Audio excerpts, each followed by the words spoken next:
Hello and welcome back to the ministry, and I'm Taj McCameron, and I've got another word for you. So I was sitting with the Lord the other day, and I was looking at TV, and I wasn't even watching what was on the television, but the Lord dropped in my spirit about, this is almost like a continuation of what I was saying in one of my previous videos, talking about the counterfeit was being rebirthed. Or shall I say, not the counterfeit was being rebirthed, but your God ordained husband was being rebirthed from the counterfeit position in which he was in. Okay? He was being birthed out of that. So the Lord kind of brought me to a mental vision of something. He brought me the vision, and then he also brought me to something that had happened with one of my previous shows, and it brought my attention back. Some of y'all didn't get a chance to watch the video which I talked about pride. Go back and watch it. Some of y'all be skipping videos because y'all don't want to deal with y'allselves. So y'all skip the videos that talk about things like pride and all of this. You don't want to hear about your husband having pride. You don't want to hear about the pride that you may potentially have. So you don't watch those videos. Circumcise your heart, or you're going to end up sitting right in the middle of your blessing, wondering why it hasn't manifested yet, because you didn't deal with you. And you didn't deal with the parts of understanding your God ordained spouse. Because guess what? When you praying for them and you're breaking pride off of them, guess what God does first? He breaks it off of you. So when you break it off of you, you break it off of them. But don't nobody want to talk about those things. Don't nobody want to watch those videos. I got you. Go back and watch the video. Go watch about the husbands being rebirthed. Okay? Because that is what's necessary to get prepped for your God ordained marriage. You got to deal with the sweet and the sour parts.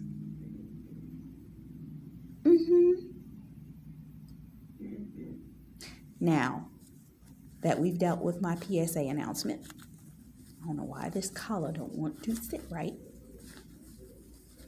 So, yeah.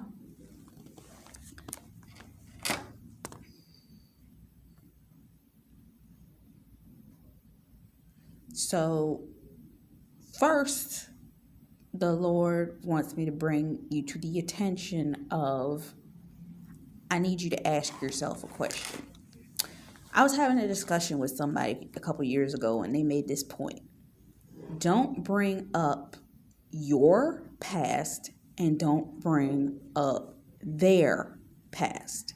This is a tricky thing because of the fact that when it comes down to praying for somebody, if you're in a relationship with them, you may need to know certain things about their past in order to be able to spiritually help them deal with that. Meaning, if I'm going to pray about some things, I need to know some things that you're struggling with. I can pray from a distance is all I want, but when I get in a relationship with you and we're here, there may be things that I'm not privy to that needs to be dealt with at the root. And it's not so much that it needs to be dealt with. It's the element of there's some things that person has gone through that has been a lineage thing, and you can see it. But I can't see what they saw, meaning I can't see I didn't live in the house with them when they were growing up. So I didn't see. I could tell you I can identify to you what spirit she was dealing with, but I can't do that if you don't tell me. You understand what I'm saying? So I can't deal with certain things that were going on in the home if you don't tell me that. And some of that comes from just having the knowledge and the wisdom of understanding what you are supposed to deal with, how soon you're supposed to talk about these things. And some of it you can see because, for instance, when you get around you got ordained spouses, family members, you're going to be able to see, especially those of us that have high discernment. Oh, we're going to see the things that they family members still dealing with. And more than likely, that was heavily rooted. And those things need to be dealt with. And a lot of people don't want to deal with those because if you don't deal with them before your kids get there, Danny be going to jump on them. And that's the first thing he's going to jump on them. Because if it can circumvent around one of y'all, meaning, oh, I don't have to deal with that. I've dealt with that. Back in the day, I did that and all that kind of stuff. That stuff come back up. Sorry, love you. But it does come back up. Some, it comes back because the Lord allowed it to come back to test how strong you are in that area. Some of it comes back because you didn't deal with it, meaning it wasn't dealt with by you when you were coming up and you were coming in.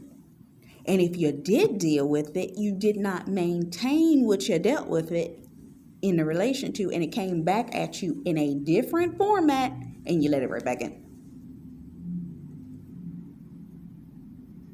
Because the enemy is cunning, and that's the way he operates. A lot of people don't want to deal with those types of things. People don't like maintenance. People don't like, oh, this is what's happening. Oh, this is this, that, and the other. But I'm not really in the mood to deal with the real issue. What you mean I still got processing to deal with?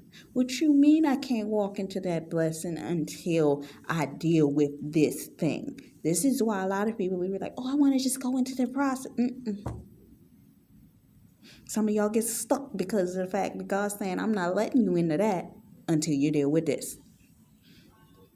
I'm not letting you come into alignment with those things until you deal with this. Because if you don't deal with this, this is going to mess you up when you get over there.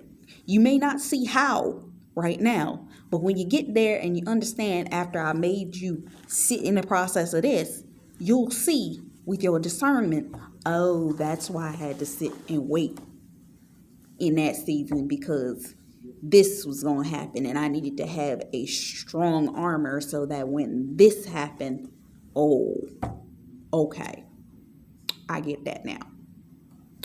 So what am I saying? Well, you're going to have to think about these things. And some of it, you're going to have to relinquish pride, your own pride. Because there's a level of your own pride where if you're a nitpicker or you got to know everything or you're a know-it-all or what have you. One, if you're a know-it-all, the Lord ain't going to let you deal with that man if you got to question him 15 different ways and places. Who was it? Dana Ray just did a video where she said that it's secure. Your relationship with your God-ordained spouse is secure. He is going to choose you. But you cannot be asking them 157 questions when they come into your life. You got to allow that man to come to you with certain things. You can pray for them. You can pray what you know to pray for them. And you sit with the Lord and allow the Lord to deal with them to come to you in relation to certain things if it's necessary. And if God don't feel it's necessary, guess what? He ain't gonna let that man talk to you about certain things. And he's not gonna let that man talk to you about certain things that you're not ready to hear about. I did a whole overview on this when I did a review of the episode of Men's. It's in the God Ordained Kingdom Marriage Words. So you're going to have to go back because that word is back in our Kingdom Marriage Word.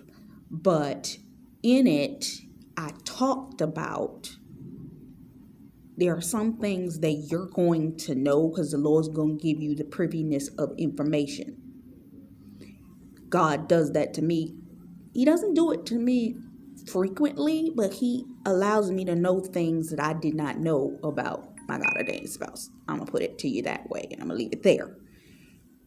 And when he gives me this information, that's not for me to nitpick on. That's for me to come back to God and say, okay, you showed me this in my dream. You showed me this in a vision. You showed me this in looking at something that they had. How do you want me to go about praying into or around this? Okay? Because that situates and it helps them as well. So it's that element. So yeah, it's good for you to know certain things from their past, but you can't force it out of them. You cannot turn a new relationship into an interrogation session, okay? You just met this person. Yes, I know the Lord has given you all this information on them. You feel like you already know them, but they don't know you. Sorry to tell you, they don't know you like that. They coming in new and they just barely had the understanding of what God was trying to show. Meaning they just came into the understanding, wait, God showed me this. God gave me revelation of this. God is leading me into this. And because I trust God, that's the only reason that they go be with you. Because they trust God. Because if they didn't trust God, I guarantee you, they would not come into interaction with you at all. But they trust God enough that if God told them, I need you to be with that person, I'm showing you this person is safe. I'm showing you all of this. Don't be the one. I've seen so many people do videos like this that talk about, please, when they come, do not sit there and nag and nitpick and ask them 20 questions and do all of this. Keep your mouth shut and listen. Because some of the answers that you are seeking, they'll give it to you.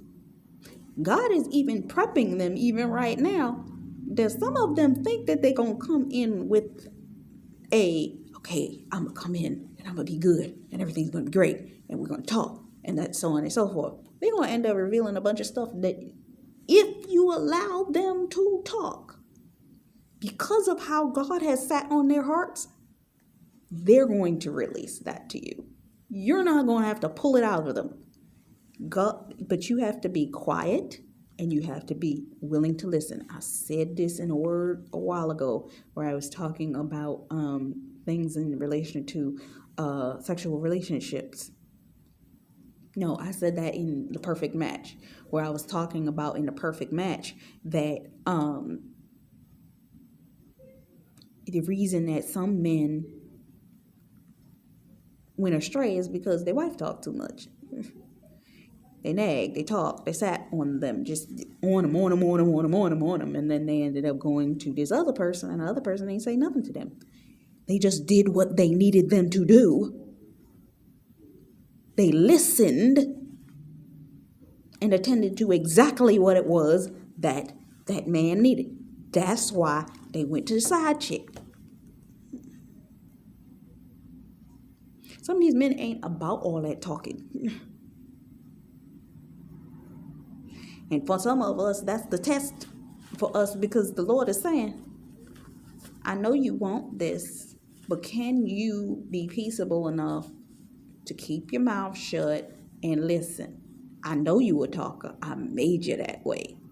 But can you sacrifice your own pride of desiring to want to talk and listen? Okay? With that being said, let's get to the point of what I was going to say.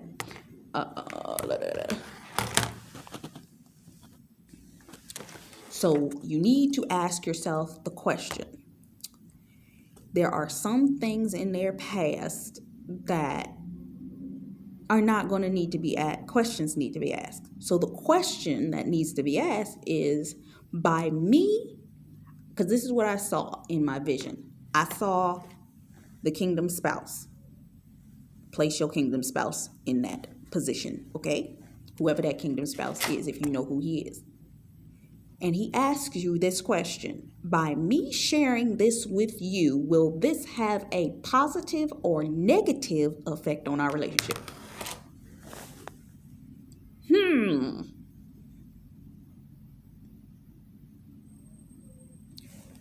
Why do I say that?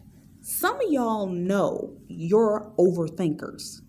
And because you're overthinkers, where does the enemy attack you? What are our 5 points? Eyes, ears, nose, mouth, hands. But mental, emotional, physical, spiritual, socially, and then financially.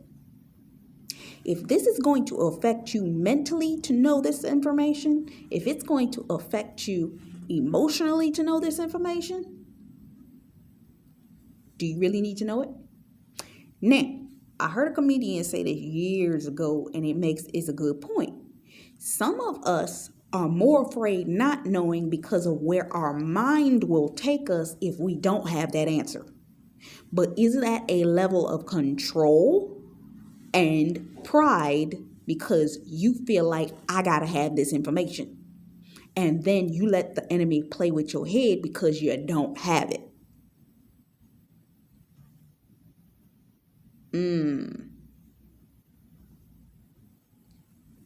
So again, what's the question? By me sharing this with you, will this have a positive or negative effect on our relationship? From him. Now, some might say, well, because of the way that our mind works and the fact that we know our head goes all different directions, it would be better to know because then we have the exact answer, and then our mind can't create 15 different scenarios when there's only one. True. But is that something that you need to know from all the way in the past, from like 15 years ago? If it had a major impact on the direction that their life went negatively, maybe. Because then you need to help them pray through that. Because there's something that's blocked up or hindering, or a blessing that is being clogged because of the fact that they didn't release, relinquish, or let go of something that had occurred back then, or had not spiritually dealt with that. Because some people say, I'm good, I dealt with that. And some of them did not. Well, I'm okay with that. And it's going to come up. Why is it going to come up? Because when they are faced with those things, and guarantee you, because y'all going into marriage, they're going to get faced with some things that they've been trying to avoid dealing with for years. That's why some of them didn't even want to walk into some of these marriages, because of the fact that it's going to cause them to face and be a man in relation to certain things and grow up in certain things, because they can't do what they did before, because now they got a wife. Now they got kids coming. So they have to deal with the parts of themselves that would make them what? Run. Some of them have certain parental issues, and those things are going to come up when they become parents. Some of it's going to come up as the thing comes up, meaning certain things that they're going to see their kids go through, they're going to have to go back and talk to their parents about. Some of them cannot, because For instance, myself, I can't go back and talk to my mother about certain things because my mother's not here anymore. Same may be the case for your God-ordained spouse. Maybe they have lost a parent already. And because of the fact that they lost a parent, they didn't get that rearing. But some of them have people in their lives that can speak to those areas, that can help them heal with the thing that they didn't deal with in relation to the parent that was lost. Okay? What else do I want to talk about? You don't want to make your unconditional love conditional because of the fact that you've opened a door by allowing your pride or your control or your desire to be meticulous about things to control them. I did a whole video recently where I talked about you can't allow, just because you're discerning, just because you have this spiritual wisdom, to condemn your spouse. You can't do that. You have to, spiritually, you may need to handle them with kid gloves. You may be able to handle the person maturely, but you may have to deal with them spiritually a little bit differently as you're leading them spiritually.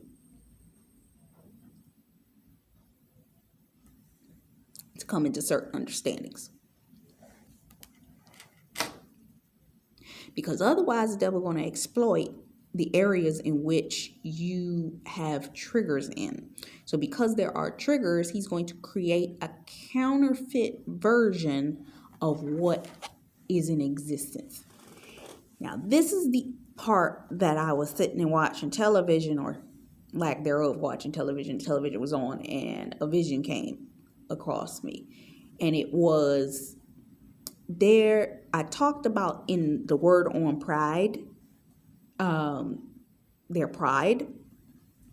I spoke about the fact, the one part that I never talked about in my television show that I used to always watch, that the couple that I always use as the example of kingdom marriage, about the dark side of the husband, kingdom husband type figure.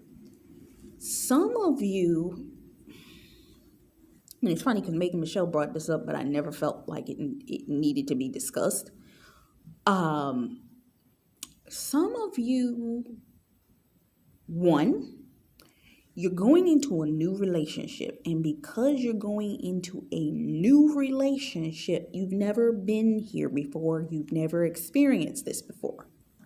But this person has a lot of similarities and characteristics identical to the counterfeit. And just as I said, that can create triggers. What you believed about the counterfeit, that counterfeit would not do, this is what this person's not going to do. The counterfeit did everything that you thought that they weren't going to do. And because of that, some of y'all have been jaded. Some of y'all have gone through experiences. And some of y'all, those of y'all that dated several people after having dealt with certain counterfeits in your life, you got a grouping of people that had the same characteristics that you kept dating. It was the same person in a different body that y'all dealt with. So in doing that, y'all really scared to get into another relationship. Y'all really scared of the triggers. 9 times out of 10, those of y'all that are standing for marriage, your last one, it was the last one that was the closest to your God-ordained spouse. For some of y'all, it was that first love that created the fracture that caused you to end up in relationships with all these other people. So you got to sit with yourself and deal with that. But in having that, the pride level, the pride that the counterfeit carried, created such a fracture in you that if you see your God-ordained spouse exhibiting any of these aspects, there may be an element, and this is what happened for the character in my show. Every time she was with her God ordained spouse, after having experienced that pride level side of him, he was not aware of himself when he was in that headspace. It was as if he was two different people. Think of a person that has a perfect example. A person that has multiple personality disorder. When they're in the headspace of the other person, we've seen TV shows about it. It's a TV show. I forget what the name of it was. Felicia Rashad was in it. It was a very good show about a hospital. I forget what the name of the show was. But it was about a doctor that had a multiple personality disorder. During the day, he was one person, but at night, he would be triggered to turn into a completely different person. Okay? And when he was the completely different person, which was his dark side, your Dr. Jekyll to Mr. Hyde type thing, he didn't realize anything he was doing when he was on his dark side. Nothing. When he came back to himself the next day, it was like, how did I end up here? What did I do last night? Oh my God, was that me? He could go through his phone and see a bunch of pictures that he took the night before, would not remember none of it. That's what was happening with her and this guy. When she was with this guy, when he went through a season of acting in pride, and he was for about 6 months operating in a level of pride that it was like he went to Mr. Hyde's side of himself. But when he came out of it and she killed his pride side. But when he came back to himself, she was thereby holding against him what that one did. Okay, that side of him did. Because he still looked like himself when he was acting like a complete and total jackspot. So when he came back to himself and was acting like the man that she always knew, it was hard for her to allow herself to get close to him. So every time he started acting okay and things started to get good again, she'd break up with him. Oh, I got to break up with you. Oh, I can't. Oh, that was too close. Oh, seeing you like that. Oh, I can't. So she was 18. She was slightly immature. So she had to grow. She had some growing pains she had to go through. So with her needing to go through those growing pains, she wasn't mature enough to deal with those moments that triggered her. Why am I saying this? Your God ordained spouse, he may have elements about him that may trigger you, but you can't back out the relationships. This starting to look familiar to me, and when I saw this before, something real bad happened in that relationship, so let me back out of this before y'all gonna be married. Stop. You're going to have to sit down like two grown people and have a conversation about that. This is where you're going to need to sit down and have conversations and talk about his past, talk about your past. This is where it is. Because instead of allowing the enemy to have those moments to make y'all push each other away, y'all going to have to be two grown people and sit down at a table and say, look, this is my problem. I'm seeing you're doing this. I have a problem or had a problem with that in my previous relationship. We need to figure out how I'm going to feel secure with you, because I didn't feel secure in that when I saw this happen. You understand what I'm saying? So, what's my next point?